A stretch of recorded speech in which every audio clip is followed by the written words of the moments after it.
So, but I want to point it out to cover the basics with you, but also this is not always a disadvantage. So when you look at this and you see it as a negative and a disadvantage, I look at it as an opportunity, okay? Because what is the other problem that the client has? The deductible, right? Client has a deductible problem. Like they're trying to get you to waive the deductible, right? Or cover the deductible. And why is it they're trying to do that? Because everybody else is doing it, right?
Go through this.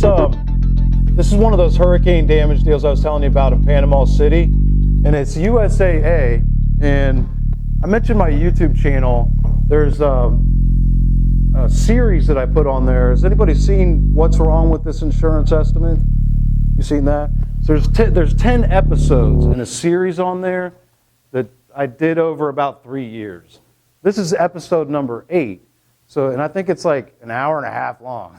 One of them, episode 10 might be the one that's a little longer, but episode 10 might be an hour and 50 minutes. But if you want to get more detail and drill down deeper, you can go check it out there. But I'm using this sort of as a prop because I want to talk about some various things in a basic Xactimate insurance estimate. And I want to talk about this specific case as a case study. And I want to tell you about what happened, how I came back on it, how I got through it, what happened in the end. And I believe that there's a lot of important lessons to learn from this specific case study. We'll use a little bit of another one here in a little bit too. But so this was Panama City. It was a basic hurricane damage residential deal, and it started out with them just, I think it was like $36,000, which you'll see. The summary for the dwelling is $31,000.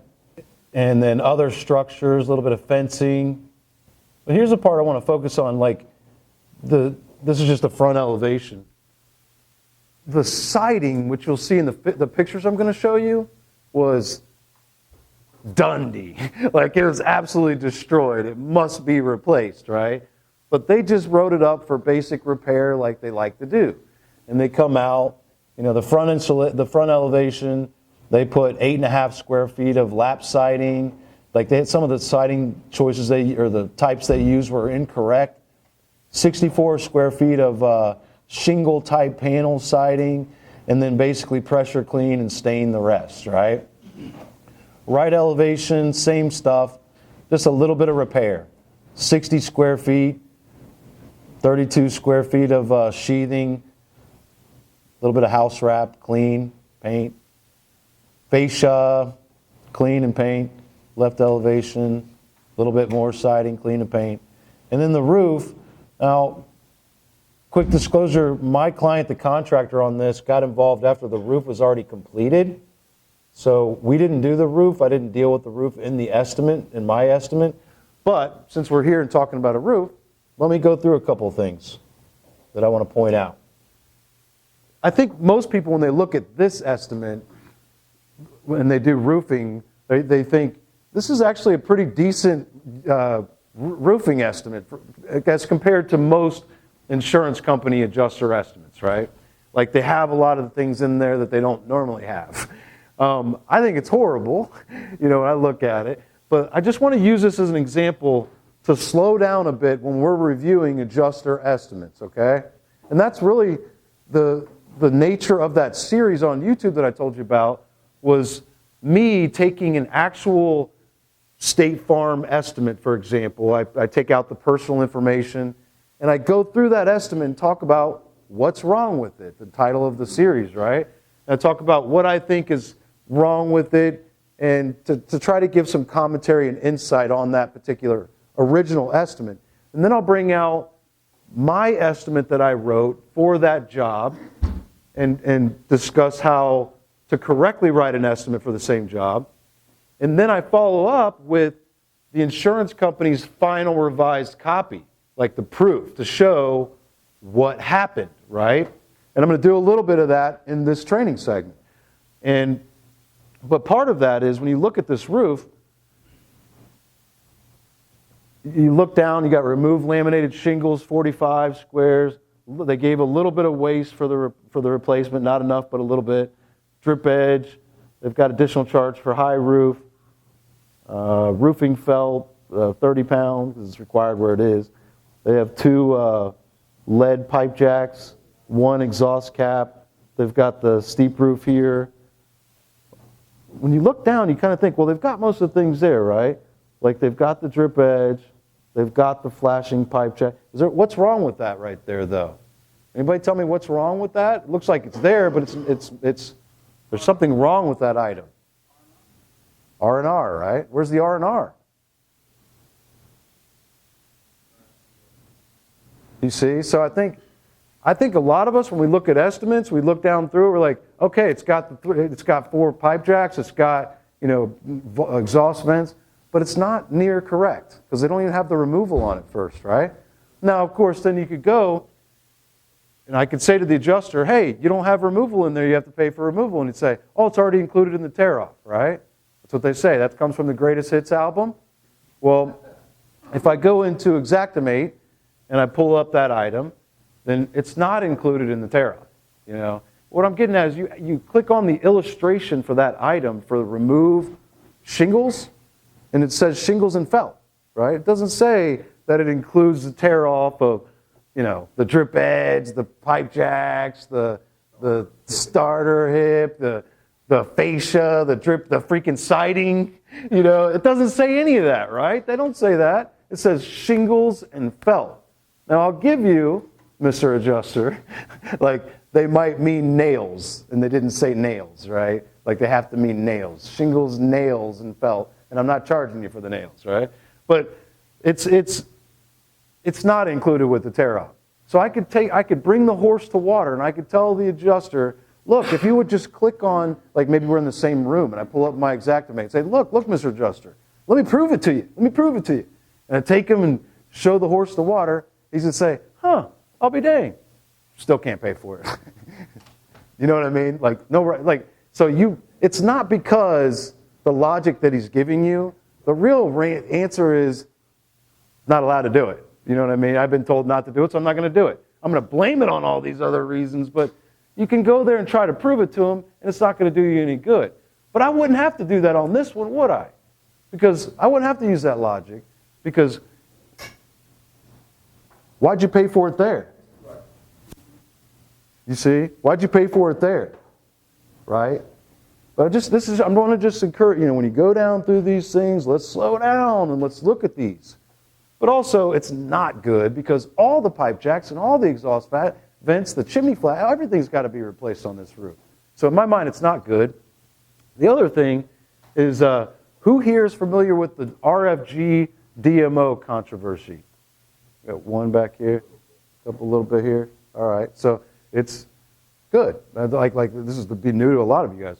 If you go to Xactimate, and I don't have it installed on here, else I'd do it right now. If you were to go to Xactimate and click on the removal of anything on this roof, anything, okay? What you'll see is you can go off and see, you could change it to remove, which is a minus sign, or you could change it to a plus, which is replace, it means replace only, or you can make an and symbol, which is R and R, right? You can do, there's one for like detach, there's detach and reset, other things, right? But so you can change it. But if you have both of them there, the and the R, go over and click on price, and you'll see what they're saying that it costs to remove it and what they're saying it costs to replace it. You with me so far? So if you were to click on drip edge and click on price, it'll show you in Xactimate what they're saying that it costs to remove that drip edge and what it costs to replace it if you select the and, okay? My point is this. It also shows you the trades that they're using to come up with that price, right? And so for the replacement, it says RFG for roofing, because it's a roofing trade, right? But for the removal, they're not using RFG, they're using DMO, which is just demolition, it's just general labor, it's just basic, and it's just wrong. Or is it? I mean, because that's how you do it, right? You do the job, you use a general demolition crew to come in and remove it, and then you send them on their way, and then you bring in the roofers to put the roof on, right? They do that sometimes in Florida with those 3 inspections deal, but not here, right? That is not how it's done. You're using roofers to do the removal, right? May not be that big of a deal to you. But go and compare the price. Compare the price on the drip edge removal, for example. So in other words, it says DMO for the trade for the removal, but you can change it to RFG like it should be, okay? And let me just save you the suspense. It's about triple the amount. Okay? One second. I'm on fire right now. Just give me a second. All right? It's about triple. This has got to make sure this sinks in. It's 3 times amount across the board for almost anything, right? So if you just recap, if it's DMO, it's like 1/3. Everything as a default item in Xactimate, meaning unless you change it, that's what it's going to be. All the way through, everything on a roof, it's going to set it as at a DMO. There's a couple things in commercial where it's actually correct. You know, it's got it correctly done. But just about everything on here, it's DMO. And so you can change it and it's 3 times the amount. But here's the thing I want you to be aware of.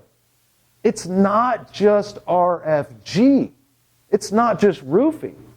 So like I've heard about this throughout the industry, and everybody's always talking about RFG versus DMO. These are just roofers. You know what I mean? Because it's not just RFG. It's DRY for drywall.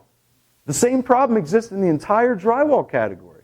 Everything's set to DMO. Everything's set to DMO for siding, SDG, FCW, carpet. Wood. FCC, carpet, right? FRM, framing. Everything's wrong. It's insane. And I can't tell you how long they've been doing it because I only just discovered it like a couple years ago. And I've been using Xactimate for 15 years. 3 times the amount, man, you know? So again, I'm gonna show you how I deal with that throughout this process. But just to know, it's about 3 times the amount. And you could bring the horse to water on this one too. Just 1 second, brother. You could bring horse to water on this one too.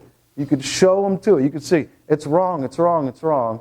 And we've changed it, and here's our footnotes, and blah, blah, blah. And just be like, can't pay for that. Definitely can't pay for that, right?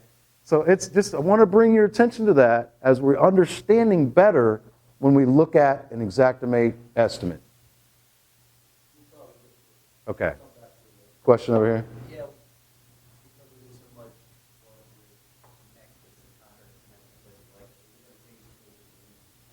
Is it going to change the pricing structure? I don't think I'd mess around on this one with contractor connection.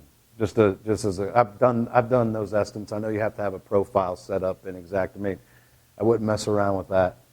You're in that program to save them money. Go save them money. I'm just kidding. I'm just kidding. Right. It's good work, right? But I know it's a pain. Like sometimes, like you have to do.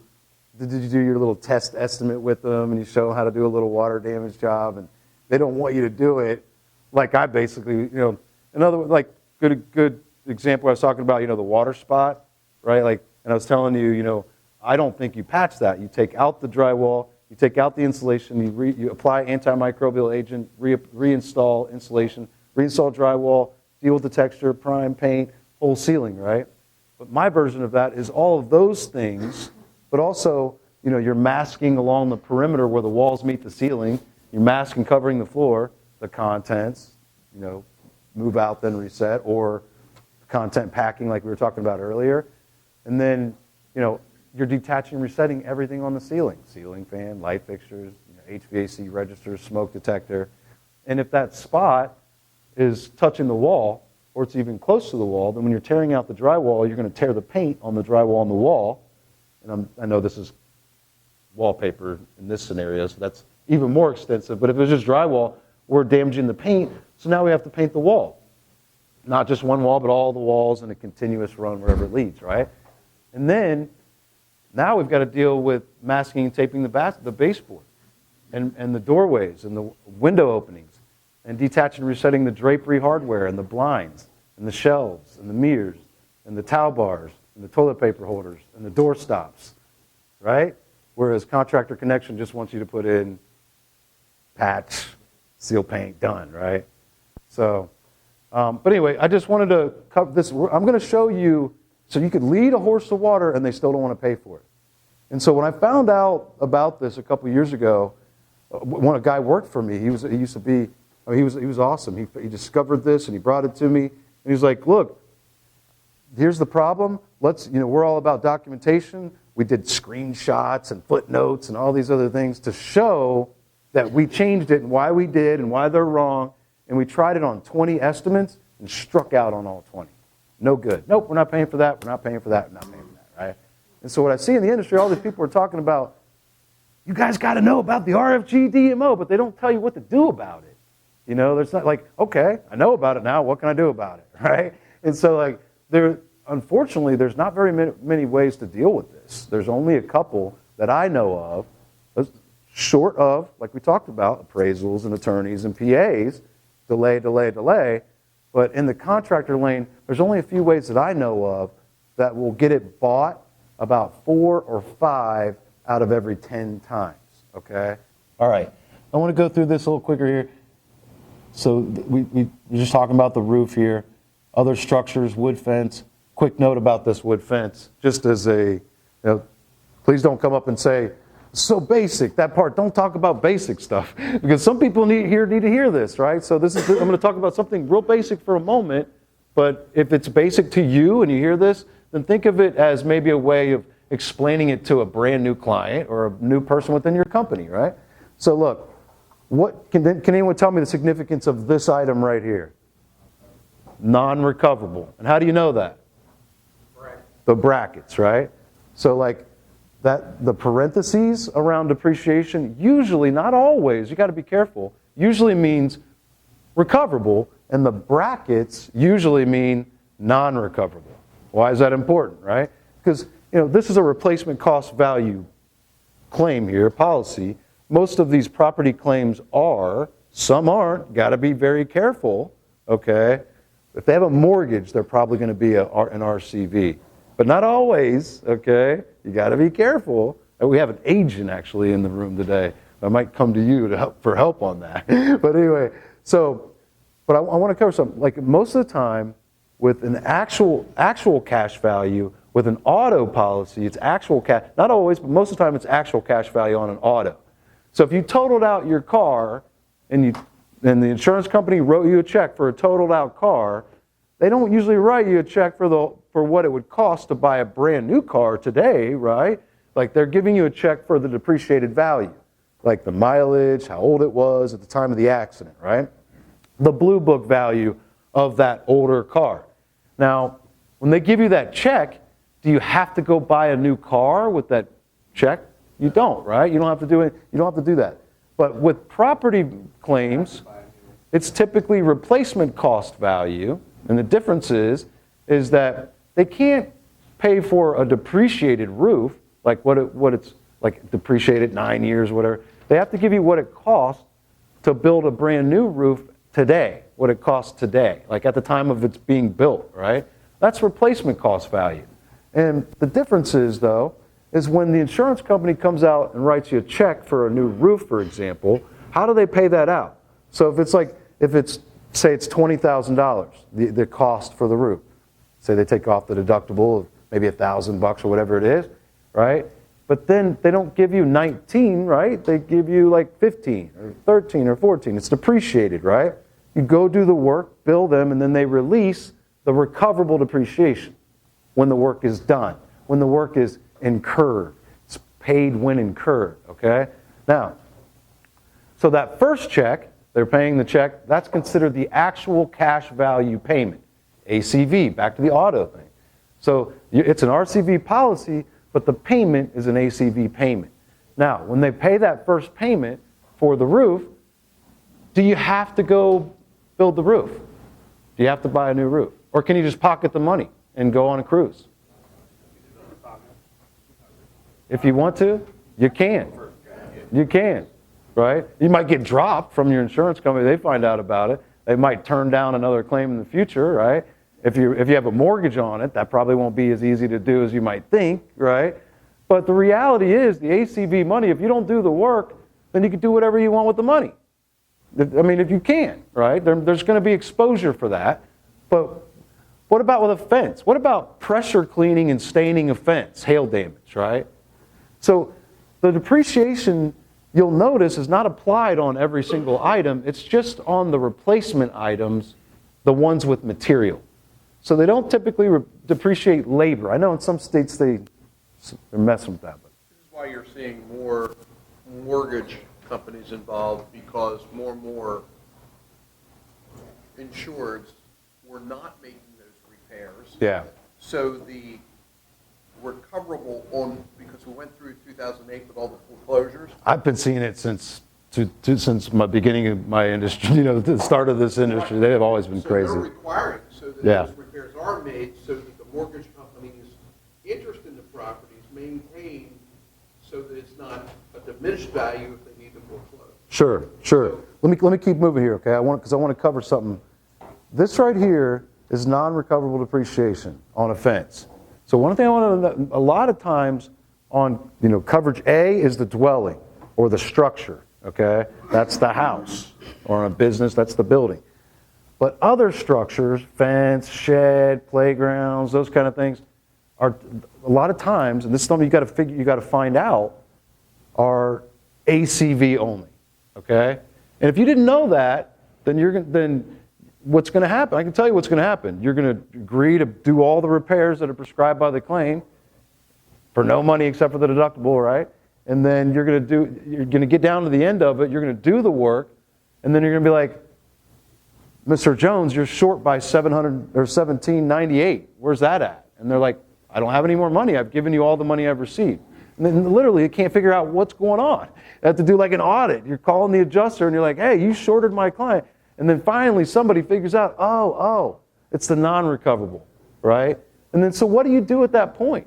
Like then you're going to go to your client and be like, well, you owe me $1,798, and your client's going to tell you to get lost. Because they're going to be like, you should have known that before. You're the expert, not me. You know what I mean? So what's going to happen is you're going to take the loss, and it's going to hurt.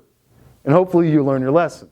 You see, I had to learn that lesson on a big, huge bed and breakfast deal where I did all the decking and reframed everything. I mean, I about died after that. I'm surprised I'm still standing here after that one. I never did that again. That was an ACV policy, and I didn't know, right?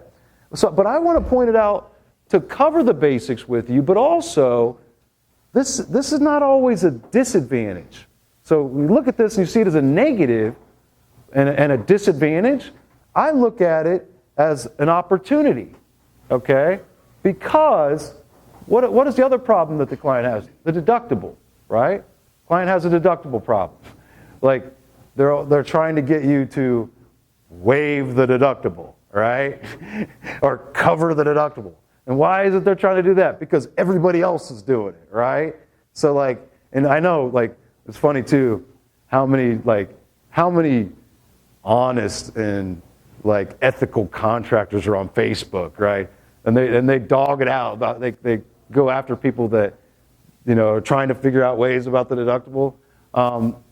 and they make it like they're perfect and they require every single client to write them a check for the, it just doesn't happen, you know what I mean? Like, I realize the competitive nature of it, right? Well, yeah, you may do, okay? But if you are, I'm going to give you some help here, okay? This might come in handy. If you are, like, what you're saying, like, I had a client on a tree damage job where she came right out before the adjuster ever came and just wrote me a check for whatever the amount was for the deductible before we ever got started. I was like, you're an amazing client. That's how it should work, right?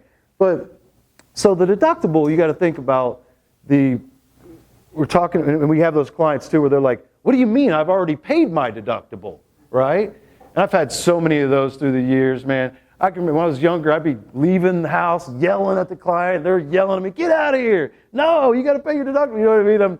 And we're yelling at each other. We never even signed them because I'm telling them, explaining to them they have to pay their deductible. They're like, I've already paid my deductible. I'm like, okay, well, who'd you pay that to? Well, I paid it to the insurance company. That's weird. Well, okay, did you pay it by check, credit card, or how? I mean, we'll just get the record of that. Like, no, they took it out of the check. Oh, they took it out of the check. Okay, so one of those, right? That's how most of them, they're like, I've already paid the deductible because they took it out of the check. Doesn't make any sense whatsoever. But the way that's helped me is just to compare it with a medical copayment, okay? Medical copay. So like, this really does help a lot. And again, you may already know this, so it's not for you, it's for the new people that joins you, or for your new client. Explain it to them this way, okay? Like, look, I go to the doctor, I have a $50 copay, and if my doctor has a bill for my services that day of $1,000, here's how it goes down. I walk into the doctor, the first thing I do when I get there is what? I pay the copay to the doctor, right? I don't pay it to the insurance company.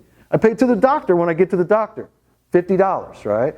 And then the doctor bills the insurance company for the other $950. The insurance company pays to the doctor the $950. I've paid the doctor $50, and the insurance company's paid $950. In total, it's $1,000. That's the amount of the bill.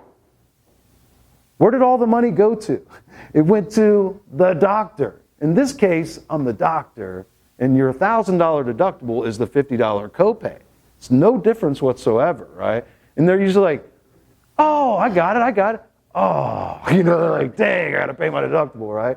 And so my point is, look at this.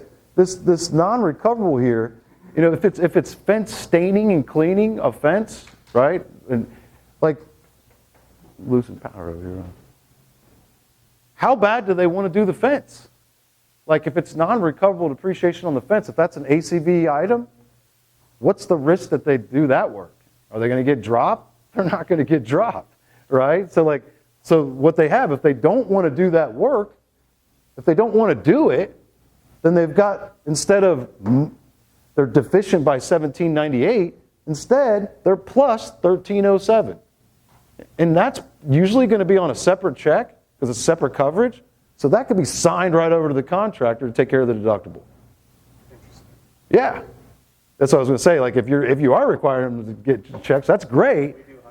But are we doing that too much? You know what I mean? Like, and so another thing, look, content. Is that legal? That's absolutely legal. I'll tell the adjuster what I did.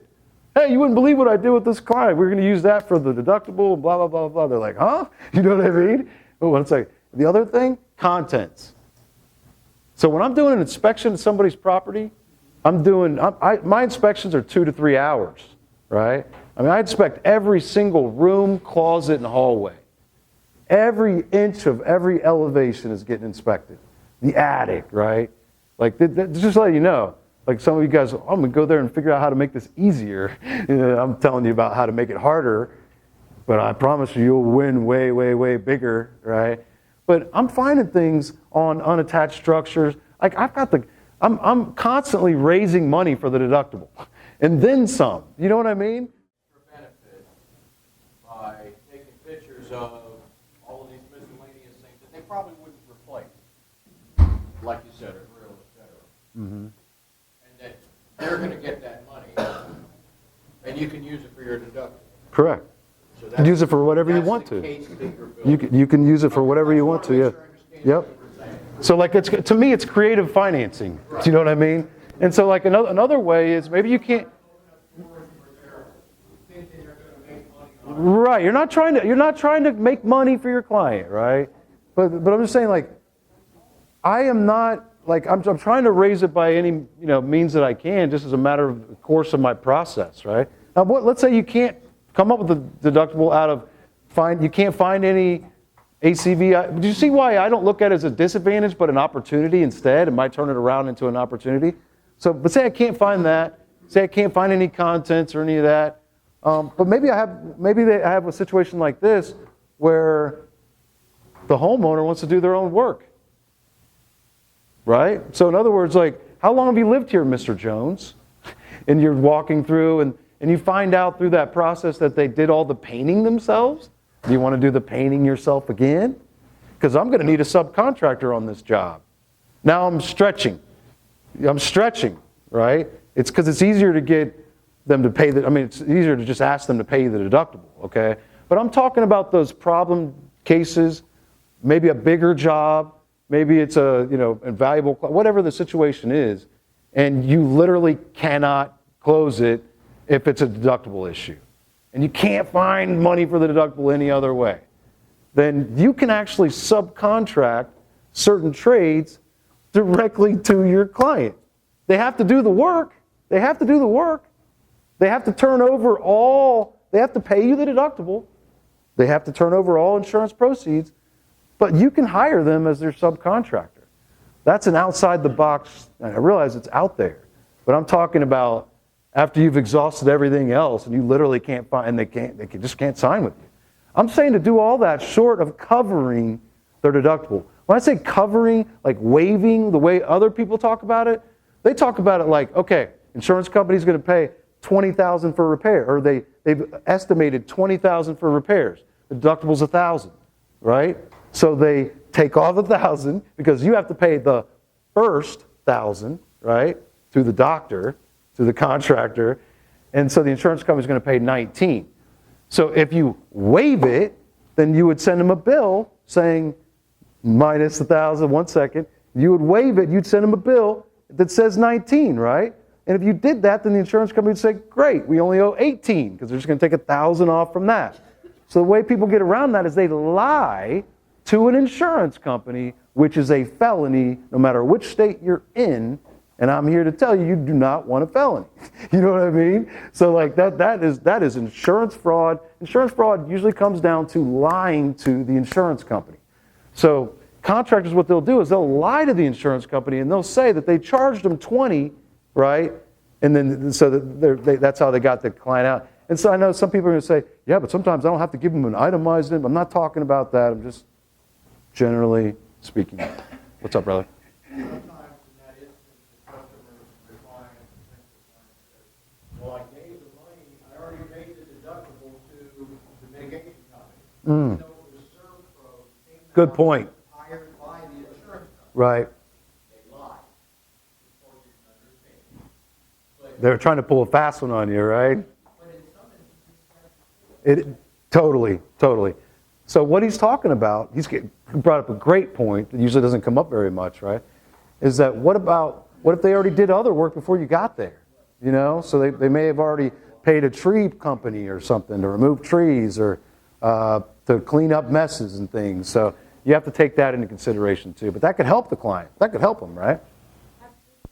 Yeah, go for it. The first question is, the reason why we take pictures and give it to the homeowner with the contents like the grill and stuff is because are we not allowed to point out those miscellaneous damages, or is it better for the homeowner? Well, I think you're getting into some dangerous territory of being a public adjuster if you start talking about their contents. I mean, hey, if you're a contents replacement company, then great, right? Or something like that. But I would just cover it like, look, I'm here for the construction, okay? So as you're going to see from my sales side of things, my reason for you allowing me to come over to give you a free consultation is that I'm going to be there for a couple hours. I'm going to do a full detailed inspection.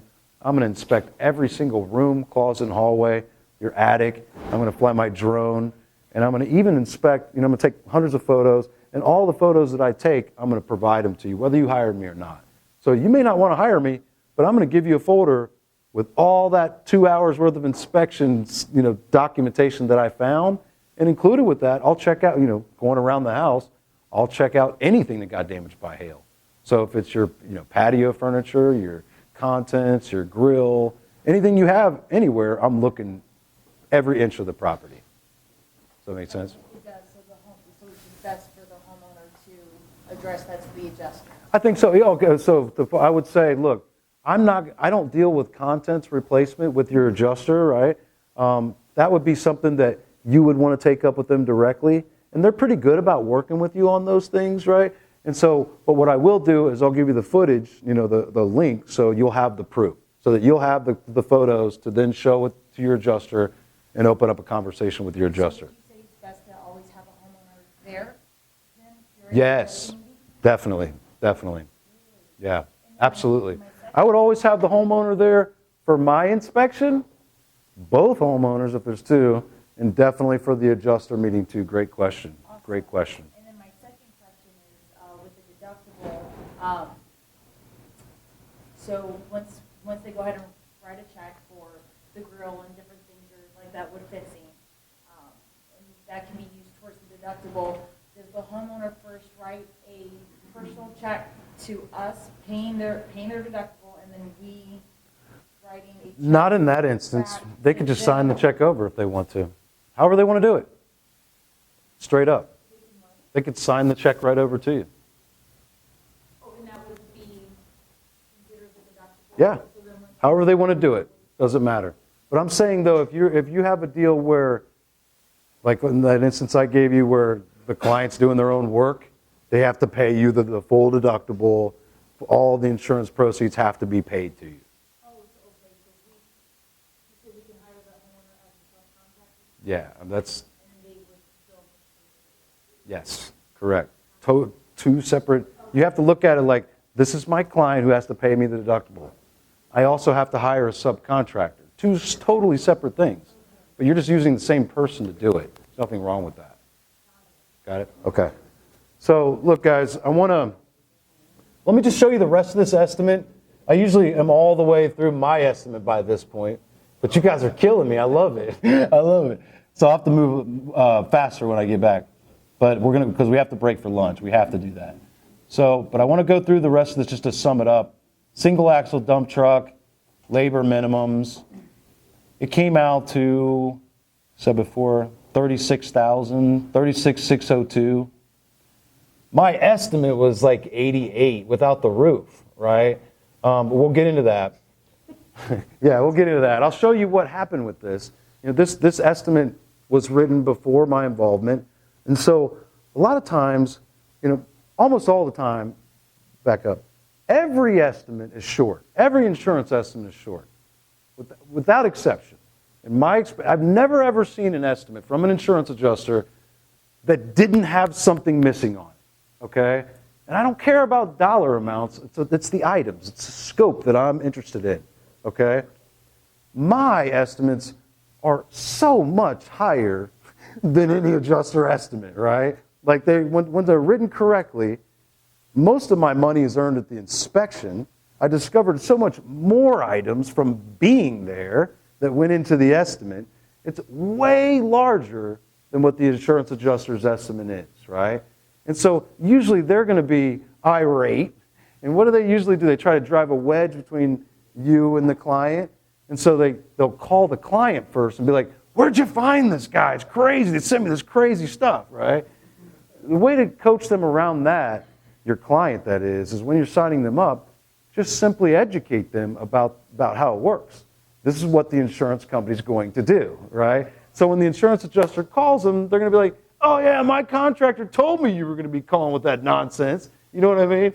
And so you just have the simple little, again, preventative maintenance here, right?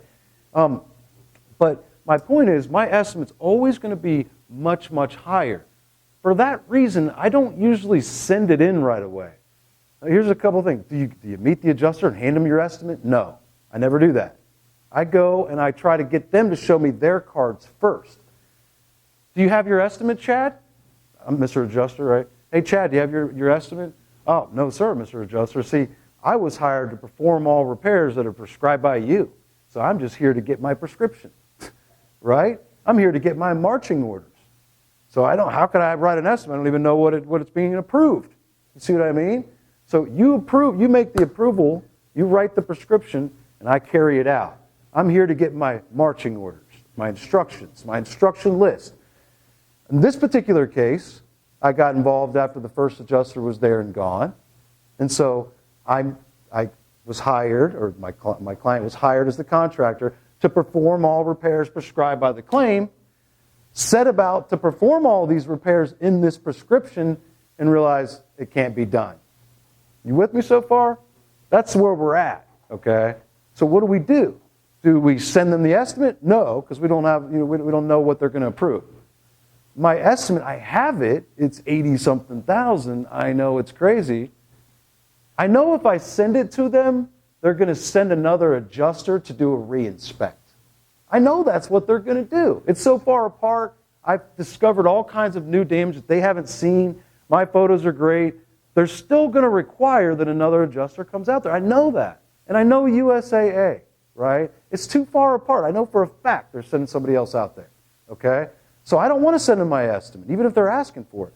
I want to send them instead a photo report, okay? I'm not going to go through it because we're going to break, but that's where we're going to go when we come back.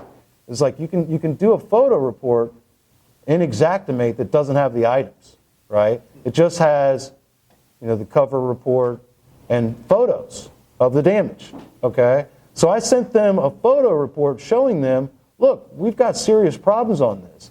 And I use a drone. I said, I'll take 300 or more photos. This has 172 pages with 2 photos each on each page. I'm showing this is still drone. This is drone. Okay, that's what I want you to see.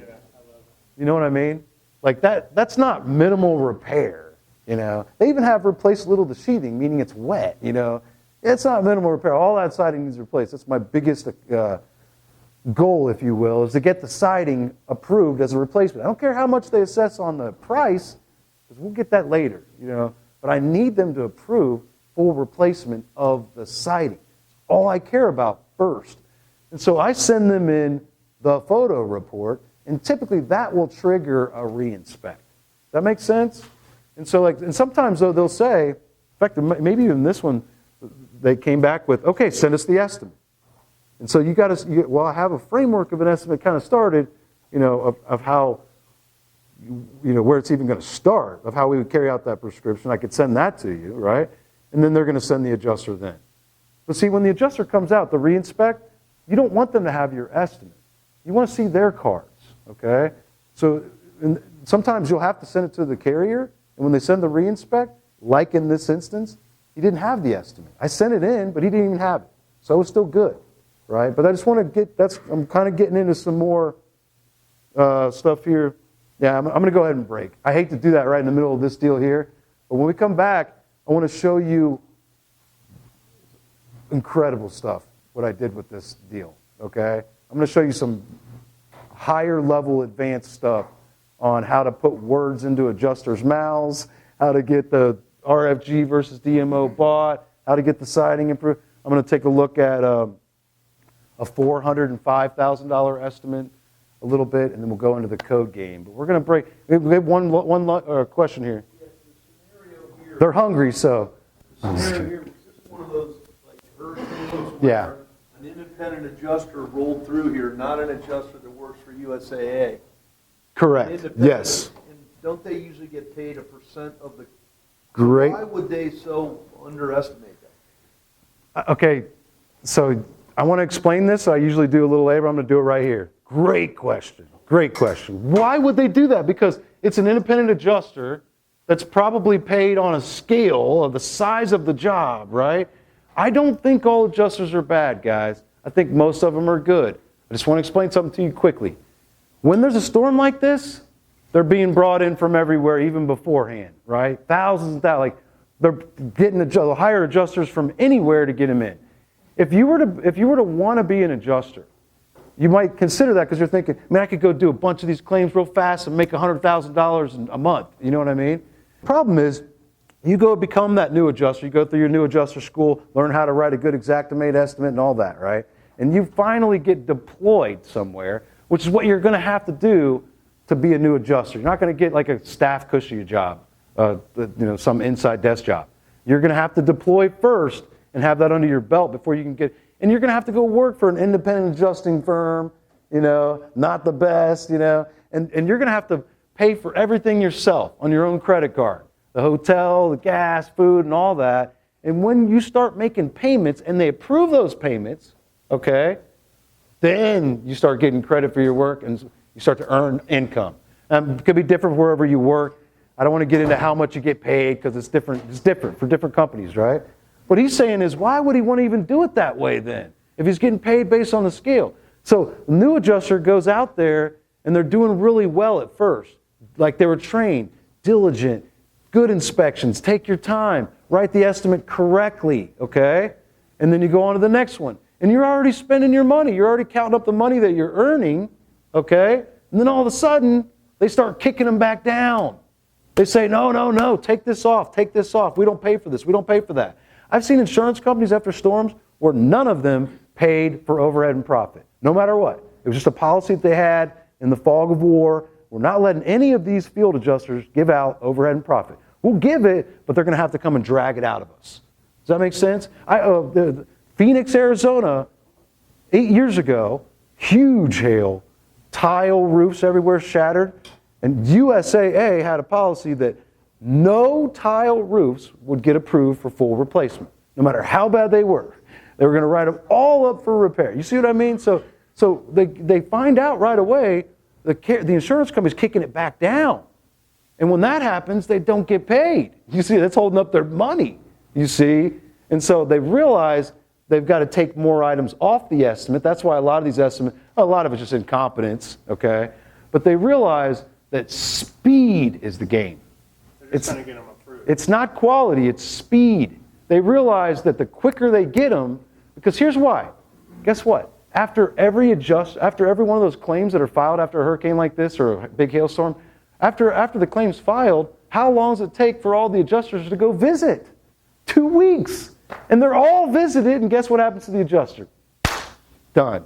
Cut. He's cut. He's sent home. Don't need you anymore.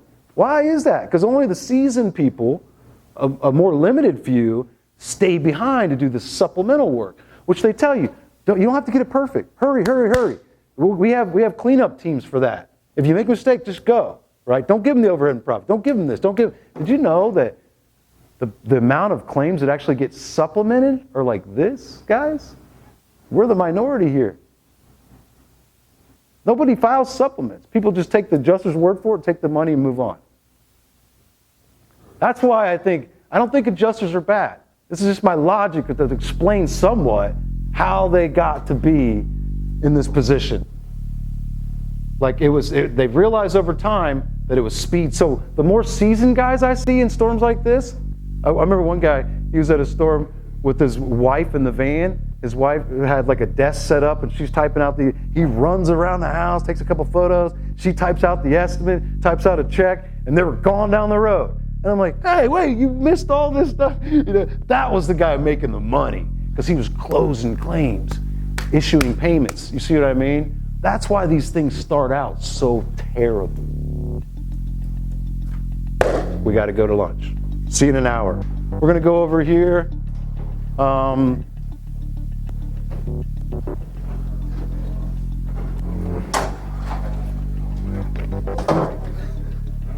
think.